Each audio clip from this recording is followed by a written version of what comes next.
A tiny biotech stock just exploded nearly 26% in a single morning. And no, this is not a meme squeeze. This is not Reddit hype. This is a real regulatory catalyst that just changed the entire growth story for ImmunityBio. If you woke up and saw IBRX ripping higher, hitting around $7.69 intraday, you're not alone. The stock went from being a forgotten small cap to suddenly sitting near its 52-week highs. That kind of move doesn't happen without a serious reason. Here's the story.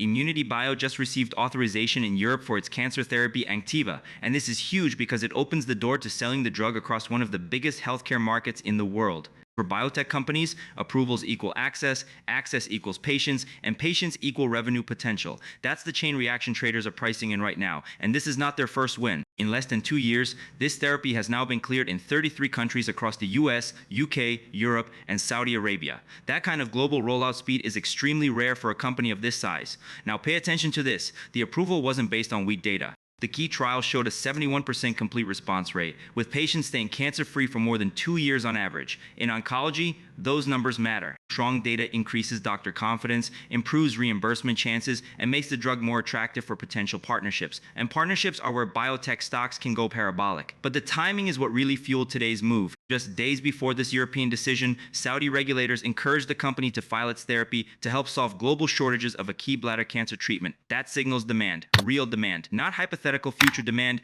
current unmet need. This surprised Wall Street because analysts are already sitting on a strong buy consensus with an average price target around $11.80. With the stock trading in the mid-sevens, traders immediately started doing the upside math, and that's what triggered momentum buying. Short-term traders see a breakout. Swing traders see a catalyst plus an upcoming earnings report in early March. Long-term investors see the transition from a development stage biotech to a commercial stage company. That's 3 different buyer groups entering at the same time, and that's how you get a vertical move. But let's talk risk, because biotech is never one way. This European approval is conditional, which means the company has to submit long-term safety and effectiveness data every year. If future results disappoint, regulators can pull back. On top of that, commercialization takes cash, and small biotech companies often raise money, which can dilute shareholders. So yes, the story is improving, but volatility is guaranteed. Here's what could happen next. If the company reports strong early sales, secures reimbursement across major European countries, and continues expanding globally, the stock could retest its 52-week high and potentially move toward that $11 to $12 analyst range. But if earnings show slow adoption or higher cash burn,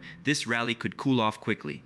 Biotech stocks are famous for running into catalysts and then pulling back. From a trading perspective, the volume spike today puts IBRX on the radar of momentum scanners, biotech ETFs, and retail breakout traders. That means even after this initial surge, the stock could remain highly tradable. So what should you watch next? Number 1, earnings commentary about commercialization and revenue ramp. Number 2, reimbursement decisions in Europe, because approval doesn't automatically mean payment. Number 3, any partnership or licensing deal, which could instantly reprice the stock. Big picture, ImmunityBio is no longer just a research story. The market is starting to treat it like a real commercial biotech, and that shift alone can change valuation multiples. The question is whether the company can execute fast enough to justify the hype. So now I want to hear from you. Do you think IBRX can actually grow into a global oncology player, or is this just another biotech spike that fades after earnings? Drop your price target in the comments.